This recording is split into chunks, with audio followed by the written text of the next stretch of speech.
শহীদ president Ziaur রহমানের বিএনপির ভারপ্রাপ্ত চেয়ারম্যান তারেক রহমানের ৩১ দফা বাস্তবায়নের তরুণ প্রজন্মের ভূমিকা শীর্ষক আলোচনা সভা সাদিপুর উত্তরপাড়া আওয়ামী লীগ নেতা জাকির হোসেনের বাড়িতে ইউনিয়ন যুবদলের সিনিয়র যুগ্ম আহ্বায়ক আয়াতুল্লাহর সার্বিক ব্যবস্থাপনায় সাদিপুর উচ্চ বিদ্যালয়ের সাবেক প্রধান শিক্ষক শামসুদ্দিন মাস্টারের সভাপতিত্বে ছাত্রনেতা মাসুম মিয়ার সঞ্চালনায় প্রধান অতিথি হিসাবে উপস্থিত ছিলেন বীর মুক্তিযোদ্ধা এস.এম. ওয়ালিউর রহমান আপেল, সাবেক মহাপরিচালক যুব উন্নয়ন অধিদপ্তর।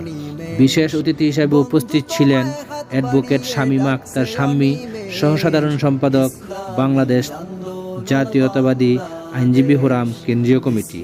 এ সময় বক্তব্য রাখেন সাদিপুর ইউনিয়ন যুবদলের সিনিয়র যুগ্ম আহ্বায়ক আয়াতুল্লাহ, স্বেচ্ছাসেবক দলের আহ্বায়ক যুগ্ম আহ্বায়ক ডালিম শিকদার, মোহাম্মদ মাসুম মিয়া, বিল্লাল হোসেন।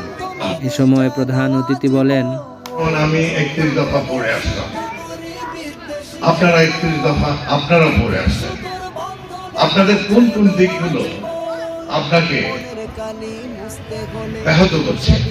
আপনি কোন এক জায়গায় আমাদের দেশে কিছু নাই, ব্যাংকে টাকা নাই, বা কোনো কিছুতে আমরা আমাদের পাড়ার মতো অবস্থা নাই।